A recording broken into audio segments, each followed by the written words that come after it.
Gabriel Bortoleto conseguiu nesse GP da Espanha de Fórmula 1 fazer o impensável e, de verdade, a atitude dele dentro da pista foi simplesmente ridícula e mudou o jogo para a equipe Sauber de Fórmula 1.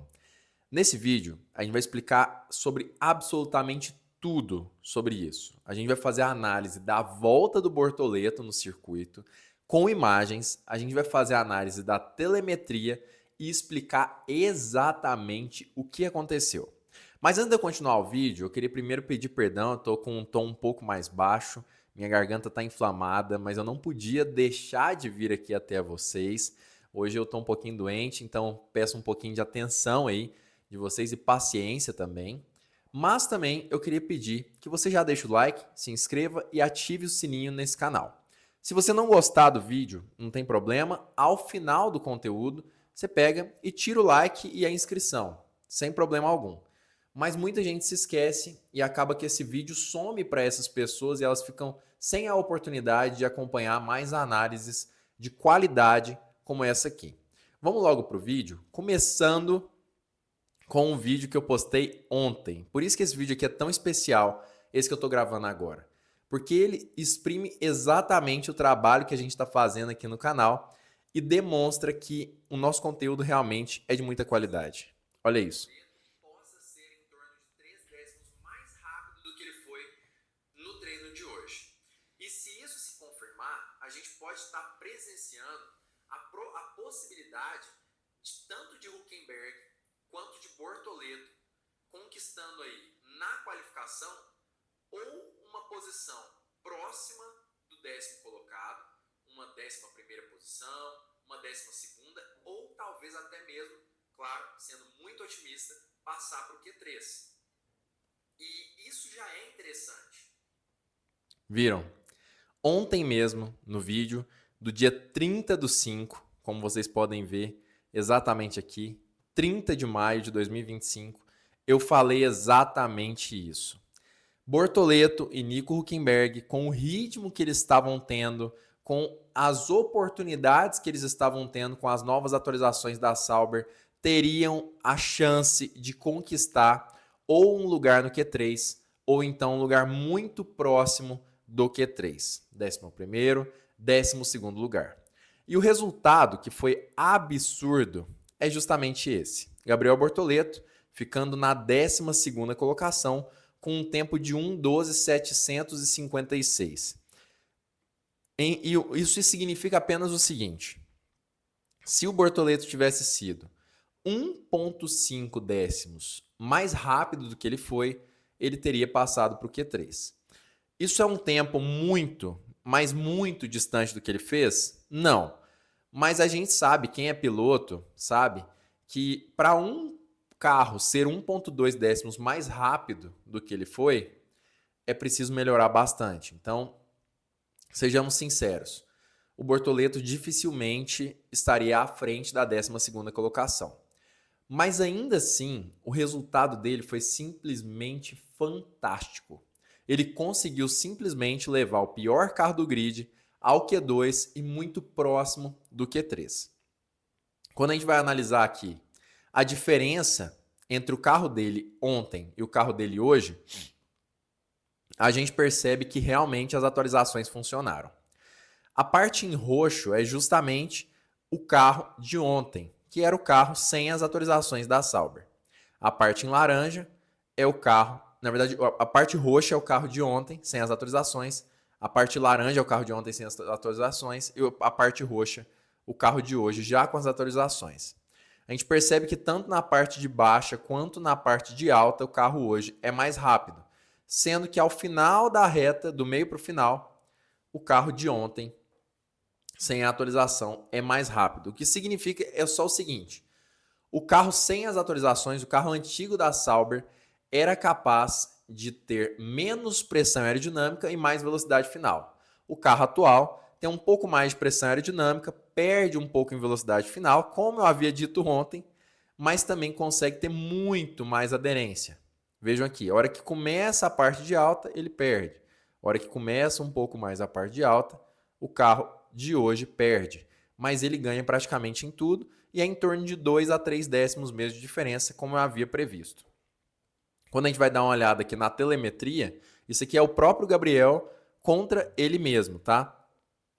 Vamos ver aqui no throttle, que é justamente a aceleração do piloto. Lembrando que o roxo é o carro hoje, tá? O laranja é o carro ontem. Ele tirou o pé um pouco antes, tá? E ele também colocou o pé um pouco antes, nessa primeira volta. Aqui do mesmo jeito. E aqui a gente percebe que ele começou a colocar o pé um pouco depois. Mas olha só, a partir aqui do setor 2, ele começa a frear muito mais dentro do que o carro como estava ontem. E também acelerar um pouco depois em alguns casos, mas mantendo mais o pé no acelerador. O que é um ótimo sinal. Nessas curvas finais, na curva 14, a gente percebe o Bortoleto colocando o pé muito antes do que ontem. Vamos ver aqui exatamente onde é essa curva. É aqui, nessa parte da pista. É exatamente aqui, na entrada da última curva, que é uma curva de alta. Então significa só o seguinte, o carro realmente está bem mais rápido. Quando a gente olha o delta, ele perde um pouco nessa parte aqui da pista, no início do S3, né, do setor 3, que é justamente aqui, no início da curva 10 e 11 ele perdeu e depois ele ganhou. Mas vamos lembrar que isso aqui é simplesmente uma comparação com o treino livre 3. Quando a gente vai ver a qualificação propriamente dita, a gente percebe que nas primeiras voltas mesmo, e aí vamos analisar o Q1, né? Que a pista não estava tão diferente e tudo mais. Ele virou um 13.0. A gente já percebe que, comparando, claro, com a qualificação com o treino livre de ontem, o Bortoleto já teve a oportunidade de arriscar muito mais. A gente percebe uma tocada muito mais parecida, mas abusando bem mais do carro. Olha aqui, o jeito que ele consegue tirar menos o pé do acelerador e acelerar antes. Então, realmente, as atualizações do carro funcionaram e funcionaram muito bem. Quando a gente vai ver aqui a comparação do Bortoleto com o próprio Hülkenberg, comparando as voltas mais rápidas, claro, mas sem comparar aqui com a volta do Q2, né? Porque aí a pista estava muito diferente. Vamos comparar aqui o Hülkenberg e o Bortoleto, as voltas mais rápidas. O Hülkenberg está em amarelo e o Bortoleto em verde. A gente percebe que o Bortoleto tira o pé do acelerador muito depois do Hülkenberg, só que o Hülkenberg acelera antes dele. O Bortoleto freia um pouco o carro e já começa a acelerar também. Então, essa diferença aqui, vocês podem ter certeza que causa muitas mudanças dentro da pista. Pode perceber aqui, por exemplo, que o delta já sobe bastante. O Hülkenberg chega a ser 0,2 segundos mais lento que o Bortoleto nesse trecho, certo? Então, realmente, a tocada mais, vamos dizer assim, agressiva do Bortoleto tem funcionado para esse novo carro da Sauber. Aqui, novamente, o Bortoleto freia muito mais dentro do que o Hülkenberg. E com isso ganha também muito tempo sobre seu companheiro de equipe. Ele chega a ser quase 3 décimos mais rápido. Na verdade, aqui ao final da volta, ele chegou a ser 3 décimos mais rápido. Na saída da curva 12. Curva 12 é essa, que é exatamente essa aqui. Tá? Na saída da curva 12, o Bortoleto chega a ser quase 3 décimos mais rápido. O Hülkenberg tira o prejuízo, porque claramente o Bortoleto consegue essa vantagem, aparentemente por tracionar melhor ou por carregar mais velocidade para dentro da curva. Tudo indica que é isso. Depois o Hülkenberg ganha novamente até essa parte aqui da curva, aparentemente por conta disso, ou um erro mesmo do Bortoleto. E depois o piloto brasileiro realmente consegue manter a diferença. Parece que a forma como o carro foi desenvolvido e essa nova atualização realmente foi muito boa para o estilo de pilotagem de Gabriel Bortoleto. Hülkenberg ficou 1,5 décimos atrás do piloto brasileiro. Uma diferença muito importante quando a gente pensa em companheiros de equipe. E isso no Q1, tá? Eu nem estou falando aqui de Q2, nem precisa. E realmente demonstra que o brasileiro tem tudo para conseguir pontuar ainda esse ano. Na corrida de amanhã, muita coisa pode acabar acontecendo. A gente pode ter ali alguns problemas, como problema do carro, problema de estratégia da Sauber, que tem sido recorrente, um acidente, como aconteceu com o André Antonelli lá no GP de Mônaco, mas tudo indica que o Bortoleto deve ter uma boa corrida com chance de pontuar. Largando de 12º, tem essa chance. E mais do que isso, quando a gente vai dar uma olhada aqui na forma como o Bortoleto está pilotando, a gente percebe que, no fim das contas, a gente tem um carro extremamente bem ajustado. Vamos dar uma olhada aqui em como está a tocada do Bortoleto. Ele está aqui no meio da reta nesse momento. Quando a gente vai olhando no onboard, vamos dar uma olhada. Olha só o jeito que ele trabalha com o volante. Extremamente estável, sem brigar muito com o carro, conseguindo dominar o carro verdadeiramente. Vamos olhar agora durante uma curva, por exemplo. Olha só o quanto a tocada do Bortoleto está muito suave em comparação com como estava anteriormente. O carro aparentemente está saindo um pouquinho de frente, o que não é ruim, de todo ruim, é normal, o carro ou vai sair de frente ou um pouco de traseira. Bortoleto novamente aqui, na saída de curva, ele trabalha muito pouco o volante. Quando a gente chega um pouco mais para frente aqui, olha só, numa curva de S, que tem mudança de centro ali, de gravidade, na verdade não é centro de gravidade, mudança de peso, né, de pêndulo, vamos dizer assim. O carro deveria sair de traseira, mas ainda assim não sai. O Bortoleto consegue fazer a curva com perfeição, inclusive muito impressionante. Essa aqui é uma curva que os pilotos estavam penando muito, errando com muita frequência. A gente vê o Bortoleto fazendo ela, saindo um pouquinho de frente, normal em curvas de baixa velocidade com esse novo regulamento, ainda mais com as mudanças das diretivas técnicas, sai um pouco de frente, ele perde um pouquinho o carro, quase nada. Vocês vão perceber aqui, ó, voltou o volante, virou de novo. Isso aqui é normal.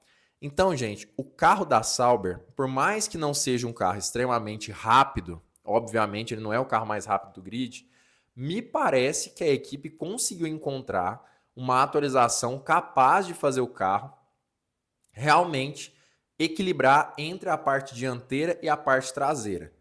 Quando eu digo equilibrar, não é que ele não vai sair de frente ou sair de traseira. É que o piloto consegue controlar essas reações com muito mais facilidade do que acontecia anteriormente. E isso é importantíssimo tanto para a qualificação, como a gente viu hoje. Inclusive, o GP da Espanha não é uma pista que favorece o C45. O próprio Bortoleto e o Nico Hülkenberg já disseram que é muito provável que, por exemplo, no GP de Montreal, eles venham ainda melhores, mas a gente percebe um equilíbrio muito grande que favorece a qualificação, mas principalmente favorece o ritmo de prova, o ritmo de corrida, diminui o desgaste de pneus. Então, quando a gente pensa nisso, as chances da gente ver Bortoleto pontuando amanhã aumentam ainda mais. Vamos continuar assistindo aqui a volta do piloto brasileiro.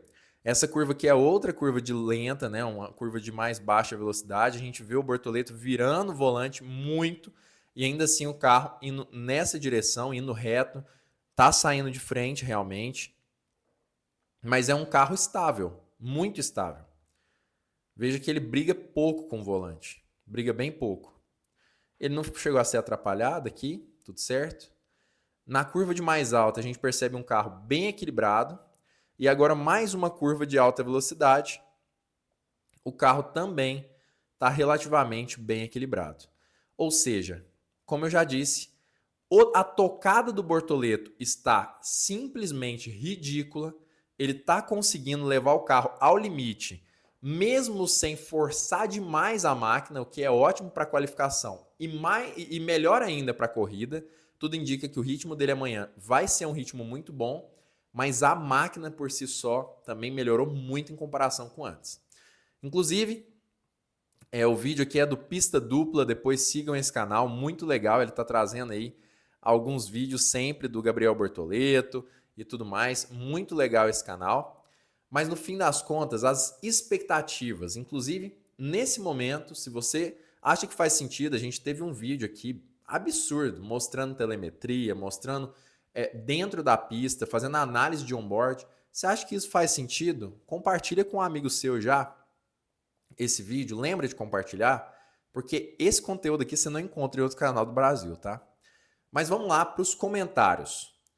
Na minha opinião, a chance do Bortoleto conquistar alguns pontos amanhã é a chance mais alta que a gente teve até agora no ano. Eu não consigo cravar o que vai acontecer, porque a Sauber é uma caixinha de surpresas e Bortoleto também. Mas se eu fosse obrigado a apostar um dinheiro, eu diria que amanhã vai ser o primeiro ponto do Bortoleto na Fórmula 1. Eu apostaria nisso. Eu acho mais provável ele pontuar do que ele não pontuar, dada as circunstâncias do carro, do tipo de pilotagem e como as atualizações da Sauber aparentemente conseguiram levar o carro a outro patamar que não existia antes. Isso considerando possibilidade de saída de outros pilotos da pista, enfim, várias coisas que podem acontecer durante o GP da Espanha. Essa é a minha opinião. Compartilha aqui embaixo a sua também. Você acha que o Bortoleto pontua ou não? O que você achou do resultado da qualificação? Você acha que já tá bom? Ele conseguiu provar o valor que ele tem para a Fórmula 1? Comenta aqui embaixo. E não esquece, se você gostou desse vídeo, mantenha o seu like e a sua inscrição com o seu sininho ativado, porque eu acho que faz muito sentido para quem realmente gosta do automobilismo e da Fórmula 1 de uma forma geral. Porque aqui no Drive ID é o canal que fala com a identidade de quem realmente é apaixonado pelo esporte a motor.